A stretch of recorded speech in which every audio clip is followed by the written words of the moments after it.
The Rita Cosby Show on the Red Apple Podcast Network. Breaking news. And tonight on the Rita Cosby Show, the United States launching a 10th straight night of attacks on Iran.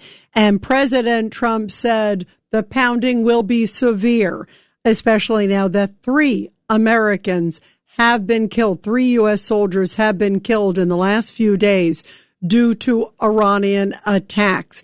And President Trump vowing that the repercussions will be much more severe given each of these deaths, and the payback is coming to Iran. So things could certainly be ratcheting up in a big, big way. We're going to talk about that tonight on the Rita Cosby Show. Also, the fact that Zohran Mamdani says he plans to have Netanyahu arrested when he comes to the UN General Assembly, even though basically an agreement in 1947 with the UN is that the U.S. would provide security and that nothing would happen to leaders that came on U.S. soil. We've had Muammar Gaddafi. I met with Gaddafi when he came here for a UN meeting.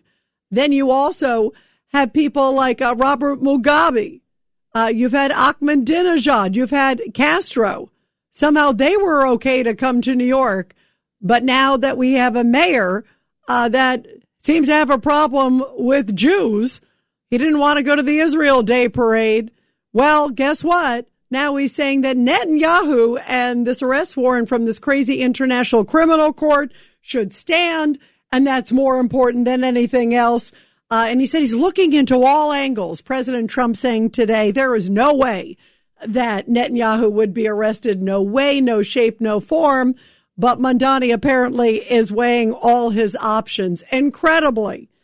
Meantime, also, as we've been talking about Iran, I wanted to share this with all of you because we were talking with Robert Harwood earlier, Admiral. He was the deputy commander at CENTCOM.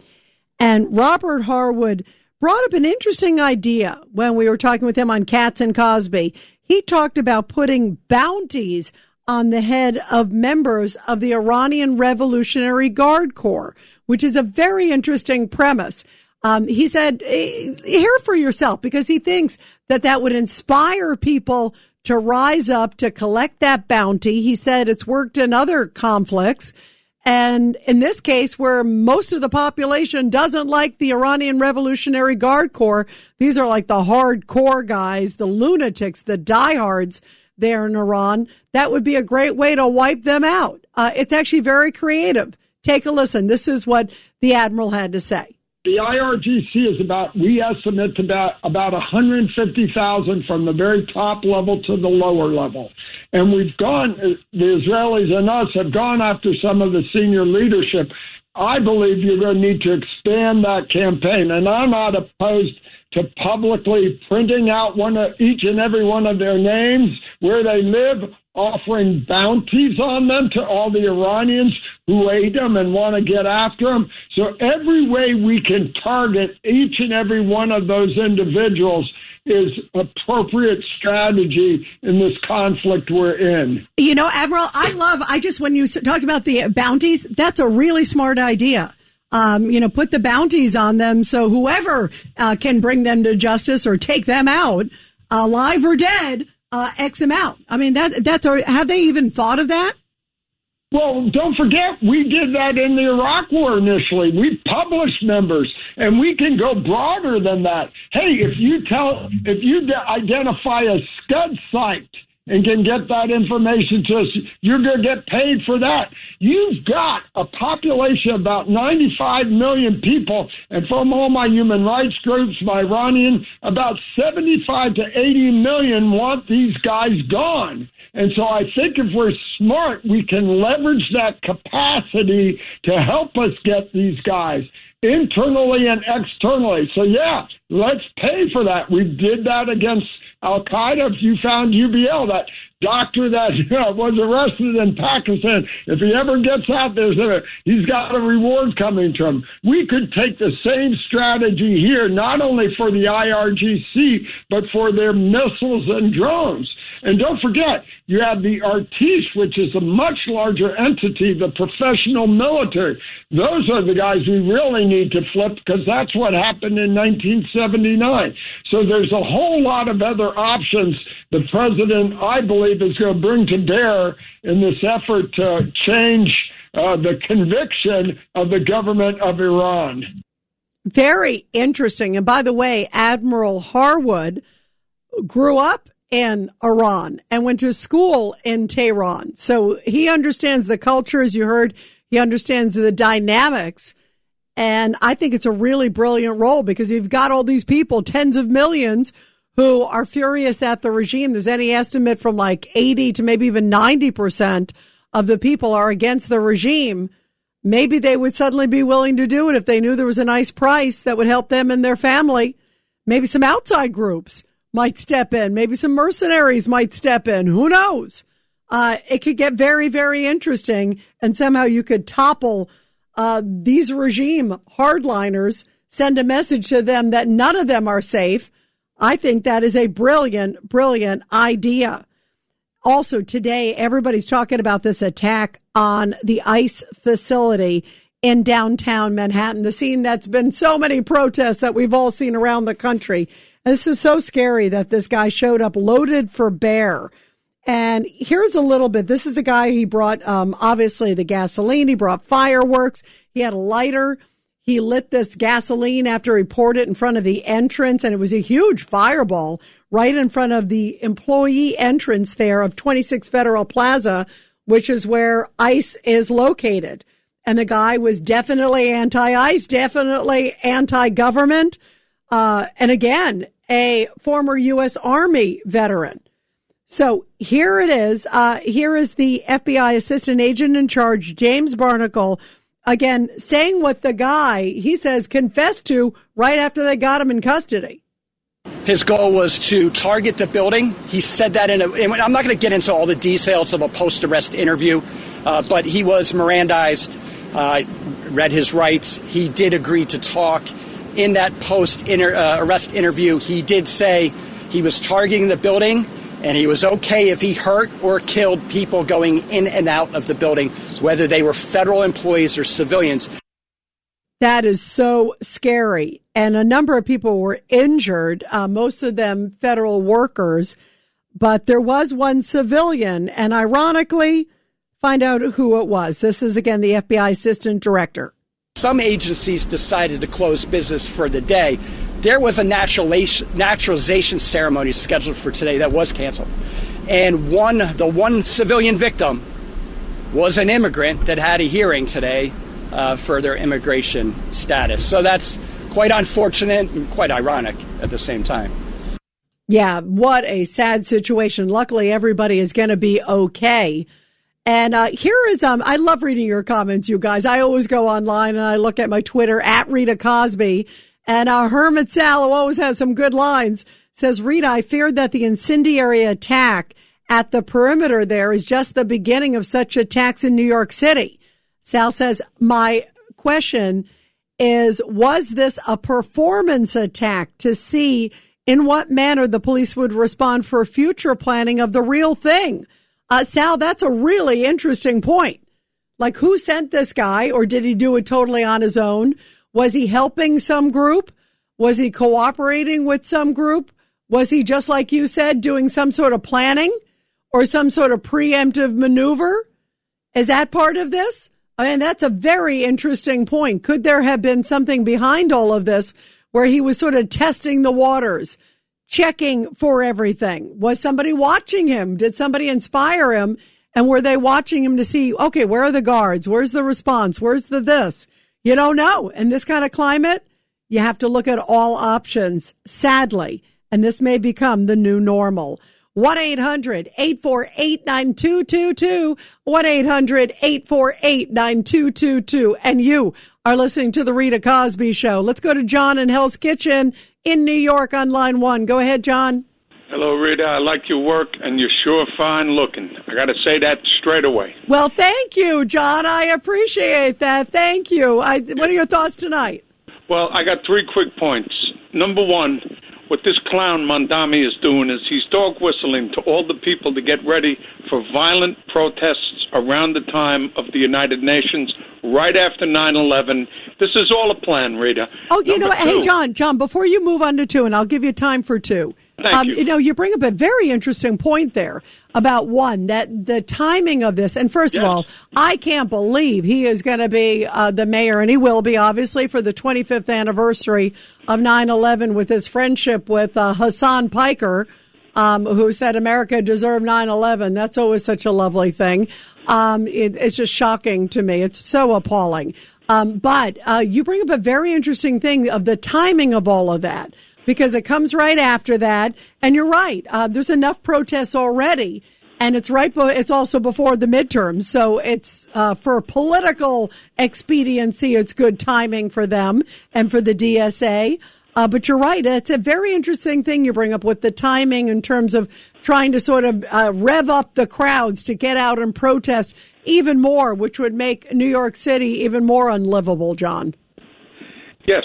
Number 2, he's going to imperil the New York City Police Department, because whichever police officers he's going to ask to do this, they're going to have they'll be having open gunfights with Mossad, the United Nations Security, the Secret Service. You're talking about Netanyahu. You're talking about if he tells them go arrest Netanyahu. Well, you know that Netanyahu comes with quite a crew around him. He's got Mossad, he's got Secret Service, he's got United Nations, he's got personal bodyguards, and he's got Israeli paratroopers. All them, those guys are no joke.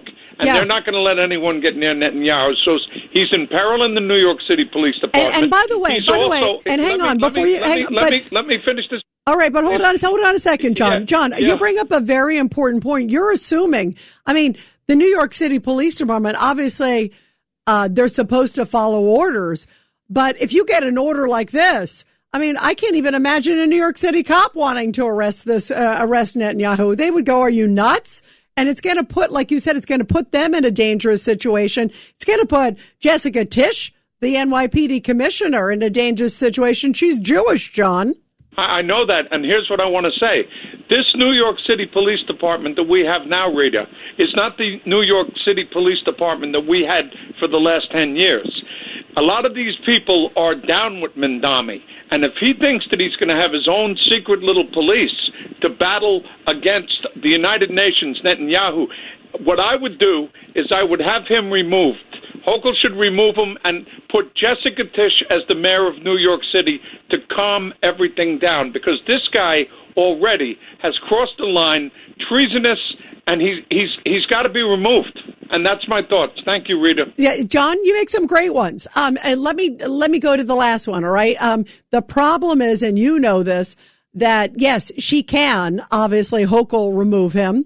And that's one of the things that, Blakeman hasn't said if he would remove him, but certainly the options would be a lot more if he were to be elected. The problem is Hochul is, in bed politically with him. And I say that because it's an election year for her, obviously. And she seems to be, at least agreeing, if not kowtowing to Mamdani on so many levels. She doesn't want to offend him. She's still trying to look semi-independent, but for most accounts, she's folding like a cheap suit, a lot of people believe. So given that, what do you think the chances that she actually would remove him?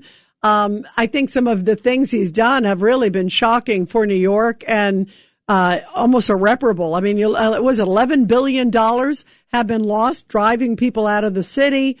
These crazy comments about Netanyahu, so many things. But I don't see it. I don't see her stepping in realistically. Do you?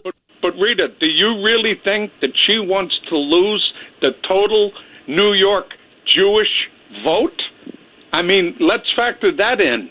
The Jewish vote in New York has been very strong democratically for a long time. And If all of a sudden these people start to see their ways, like you see Dershowitz is turning, you see Fetterman is thinking about it, you see people, Bill Maher, Van Jones, you see Morning Joe. People are beginning with common sense to go, whoa, wait a minute here. So she's going to be, if she thinks that she's going to get in on everyone else that's going to vote for her, she might have no choice but to do this and show some moxie, or they should both be removed. And if Blakeman gets in, he should remove both of them. Well, you know what? I hear what you're saying about moxie. I'm not sure if we're going to see it from her, but I think it's a very, very important point. The problem is, and you're right, that we are seeing more of those people. In fact, I'll play some quotes from some of those people because they finally are speaking out. The problem is, John, it's way too little, way too late. And I think this socialist surge is going to be eating up the Democratic Party. They're trying to do it now because they're realizing how bad it looks and that voters don't like it.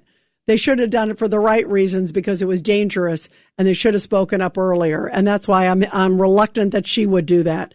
I wish you were right. John, you got to call up. Some great points. Call back again soon. 1-800-848-9222. We'll continue after the break. You're listening to The Rita Cosby Show.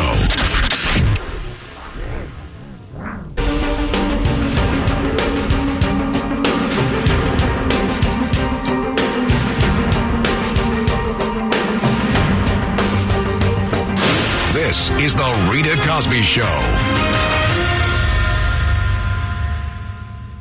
And I'm just talking about the World Cup because, yes, I did watch the game yesterday. What did you guys think? I will say it was great to see the World Cup on American soil. I love seeing all the different fans all over the world saying how great America is, talking about Waffle House and so much more. So that's very cool. I think that that's an amazing, amazing thing. Let's go to Stan in Forest Hills on line 3. Go ahead, Stan. I didn't watch it at all, just to let you know. Why not? Stan, why not? Less, I swear to God.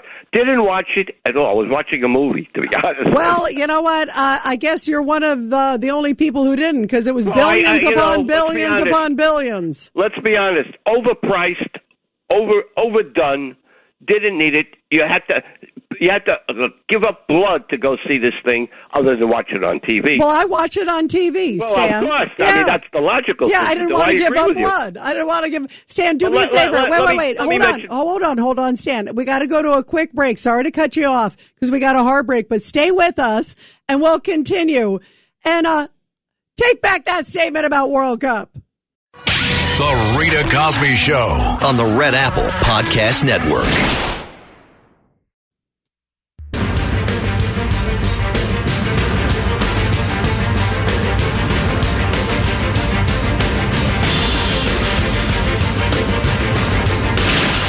Rita Cosby is on. And let's go back to the World Cup FIFA soccer party pooper, Stan in Forest Hills. Go ahead, Stan. Forget the World Cup. It's over. Let's forget it.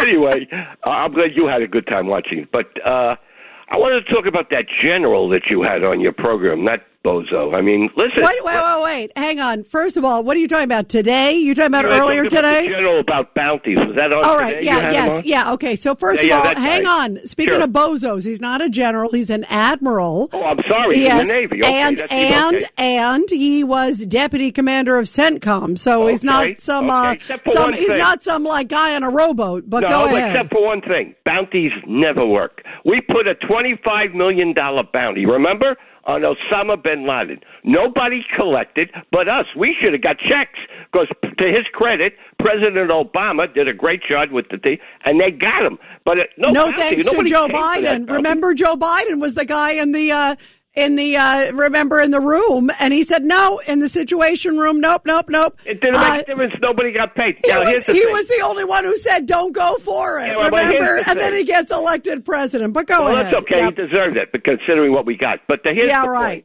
Here's the point. Bounties don't work in general.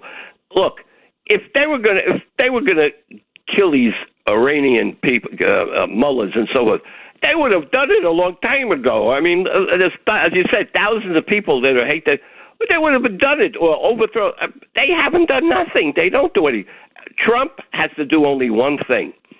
Take the Iran name off the map and end this country once and for all. So how do you do it, Stan? Since you're better than any admiral, go ahead. Admiral's on a ship, but that's okay. So the point is, I've said it, and nobody wants to hear it. I think they're afraid about the nuclear option. There may be no other, because we talked about this again. That $6 billion that Qatar gave to Iran, or they gave. You know they're going to start to purchase material and weapons from Russia, from China, from North Korea. It's coming. If we don't stop it now and end this country once and for all. So how do we end the country? We're going to get it in the rear end. Stan, nobody wants that. I know. Anyway. I agree. Stan, first of all, now I don't know if I can get that out of my mind, but go ahead. I apologize. Thanks a lot, Stan. I should have used other verbiage. Thanks a lot, Stan, but we all know what you mean. All right. We got to do something. I mean, what is he going to do? He's really buying time. He's not doing anything other than we're going to get them. We're going to give them hell. Hey, he's been pounding them, Stan. He's been pounding them. So what's your solution to a fast surrender? The nuclear option.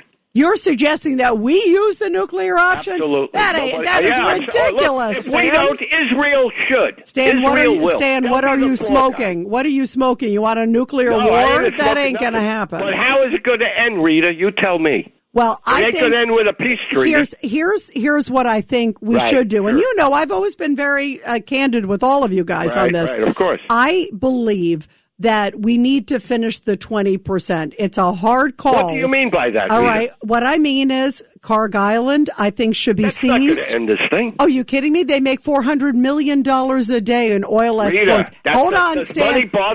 Hold on. That's part one. Part two is maybe it does mean power plant day. And it means going after things that the regime needs to function. It's going to be a little bit painful, clearly, for civilians. But if the end result is a good one, that's a great thing. We also, I think, need to be doing more strategic strikes, taking out these IRGC leaderships. The admiral, who's a brilliant man, one of the things he talked about, as you probably heard, he said, I think it's like 150 to 180,000. That includes leadership and also the lower ranking. Obviously, you want to get the leadership first, but there's clearly a lot more leadership that need to be taken out. And I think we need to start being extremely tough. I think we shouldn't have waited for that 20% because I never had faith in Iran, as obviously you and I both agree on that, Stan. And I think we should have just continued the 20%, really pummeled them. And that 20%, sadly, is going to be a very painful 20%. Will they surrender, Rita? That's the point. You haven't said they'll surrender. They may. By the way, I never thought they would almost before this point. They've taken a lot of pounding. I didn't think they would either. Yeah, I agree with you. You know, but I think if they really get a full-fledged pounding, and that may mean U.S. and Israeli forces. And also, I'd love to see some of these other Arab countries get involved, too, in the pounding. Good luck, Rita, I know. Well, they've been getting strikes on them, so maybe they're fed up. Well, don't count on Qatar, and don't count on Syria. Well, don't count on any of these other places. Problem is they're in that neighborhood, so that's the problem. Yeah. But, Stan, I think you and I both agree. Let's first try a significant amount of pounding. How much can we try, Rita? We try. Let's get it done. You even say, let's get it done already. I'm with you. Well, hopefully it's coming soon. I'm with you on that one, Stan. I'm not on. I'll never have that vision out of my mind of what you said before, but I love you, Stan. Stan, have a good night. Let's go to Mike on the Lower East Side, line 1. Go ahead, Mike. How are you, Rita? If Netanyahu comes here, President Trump's got to give a presidential authorization to Netanyahu's Israeli security team to overrule all other securities, police, in regard to the defense of Netanyahu. They would overrule anybody on the defense of Netanyahu. And also Secret Service. Mike, you forgot, most important, Secret Service are going to be protecting him, too, as well as his own security. Yes, but you think some mayor of a city, I mean, think about the standard that would set, that he's so caught up on the International Criminal Court, which, by the way, the U.S. is not a signatory to, so we don't obey that law. We don't sit there and look at the ICC, some fringe court, and say, okay, we're going to abide by that. But some mayor playing like a State Department official, thinking that he's Secretary of State, handling foreign policy. What a joke. Don't you think, Stan? Mike, it's audacious. It really is. It's cojones. And I think it's such a political decoy. He would like to do it. I do firmly believe. I think he knows that he can't. But he's playing to his base. And believe me, I also think if he could find a way to do it that he thought would be legal or some way, he would do it. I think he's crazy enough to try it. But the reality is, you can't have some local mayor in any city, even if it's the biggest city in America, saying we're going to go arrest a foreign dignitary who's our great ally. Just think about the standard that would set, Mike. Well, Rita, President Trump's got to initiate that, tell him to stand down, don't do nothing, because we're going to have the U.S. military outside with Army personnel, armored personnel carriers, where the helicopter, they should have more than one helicopter land, so they don't know which helicopter is coming in on.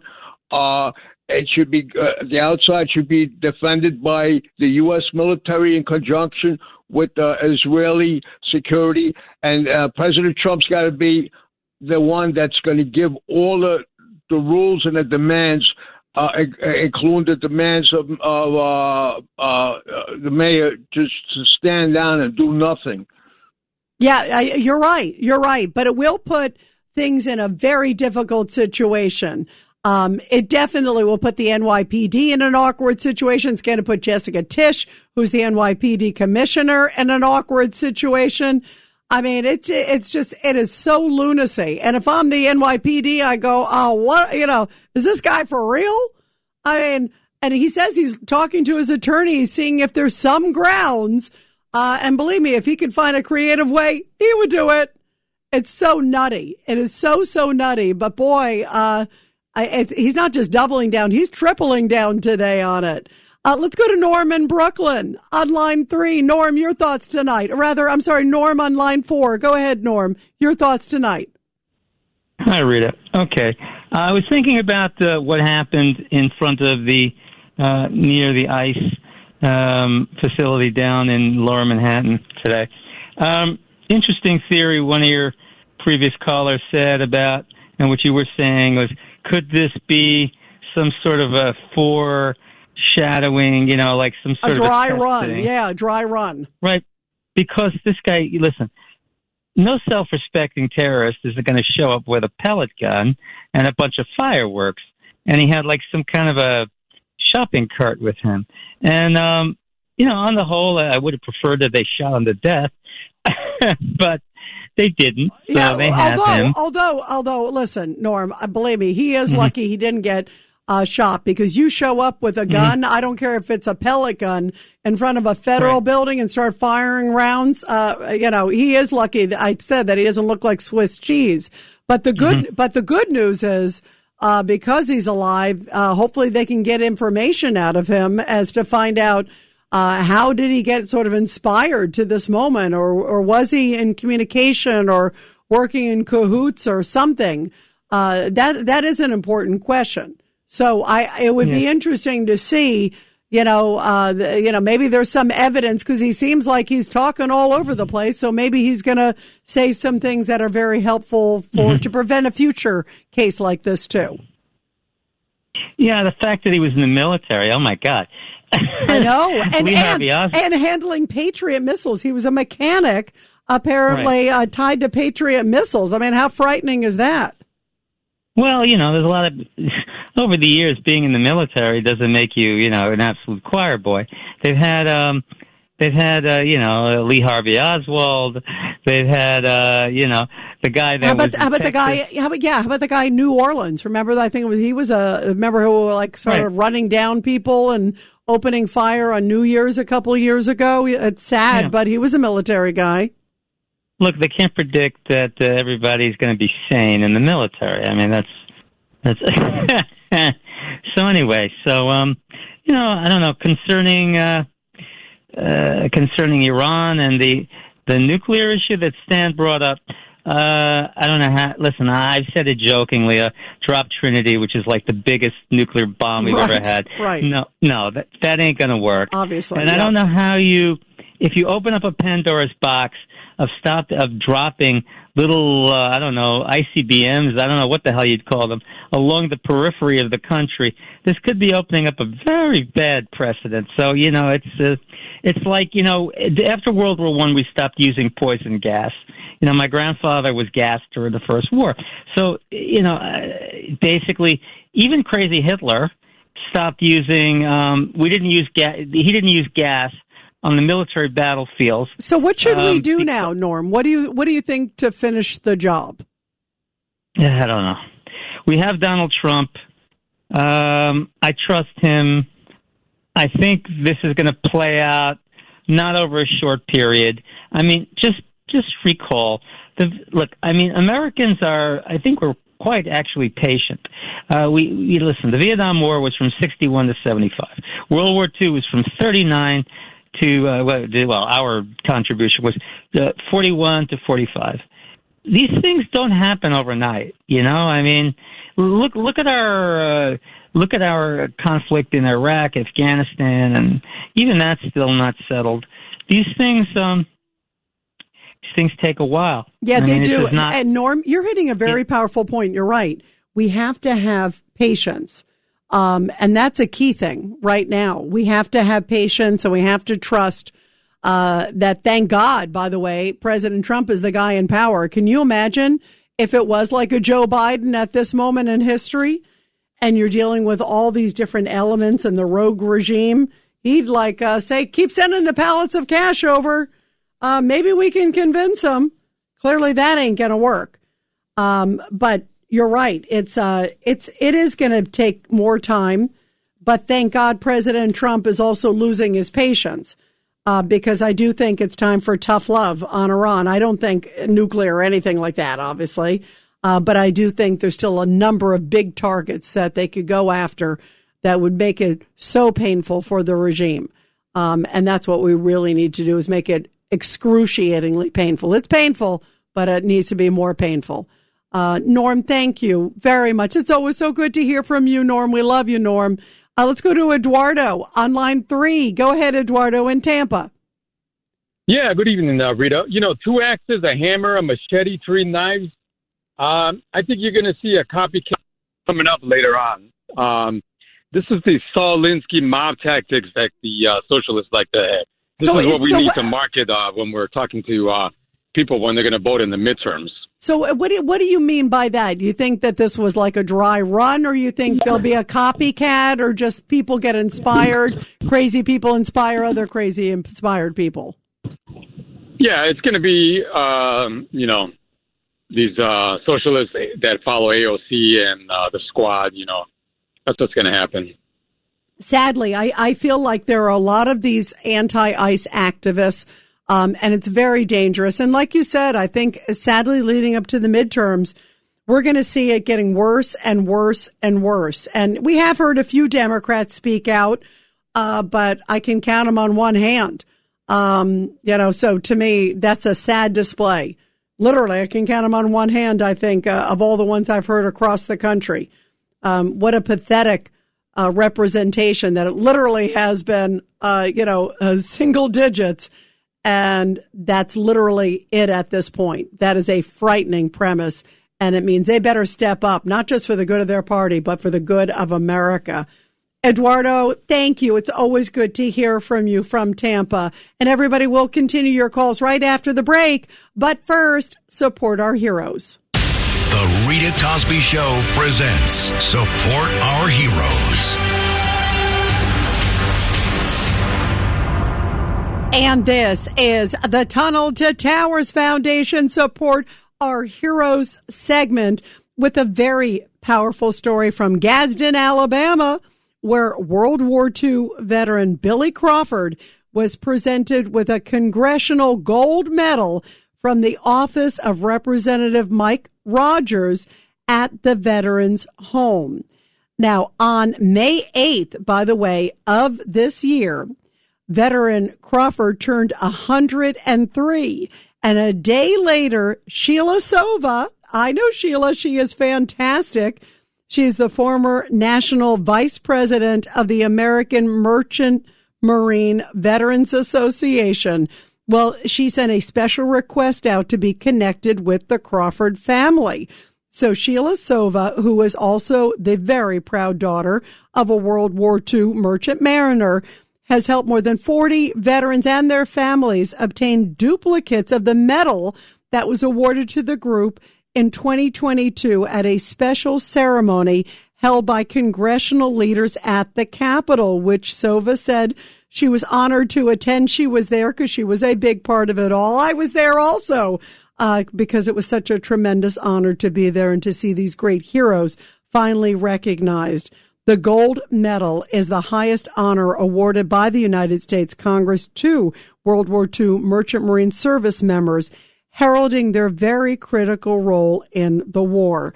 Now, once Sheila Sova was able to get connected with the Crawford family, the process of obtaining his medal began, which meant a lot of paperwork for Crawford's son, Roy, because, of course, he had to find discharge papers, a copy of his ID, a lot of information. The Department of Defense didn't exist, so there wasn't a DD form back in 1945. So it took a lot of digging and getting a lot of statements from the ship and information that they needed to submit.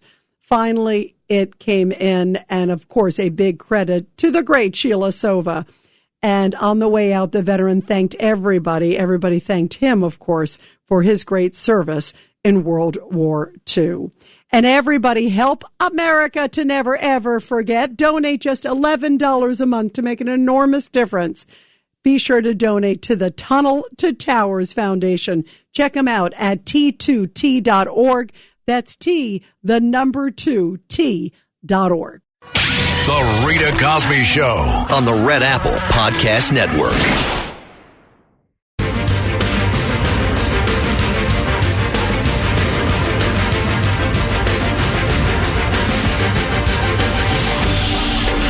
It's the Rita Cosby Show.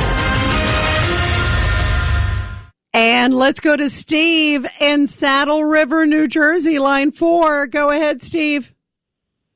Hi, Rita. I think this knuckle brain that you have in New York City, Zohran Mamdani, making statements that he would like to arrest Benjamin Netanyahu, he's stepping way out of his lane. And if he makes any attempt or conspires like he did recently by going over and talking to different people outside his lane of the city of New York, he is acting as a foreign agent, and he and all his co-conspirators should be and will be arrested by the Trump administration. And by the way, that's an interesting point, Steve. They could be for superseding U.S. law, because U.S. law, and especially when it's the UN General Assembly. Do me a favor, let's talk about it more tomorrow night.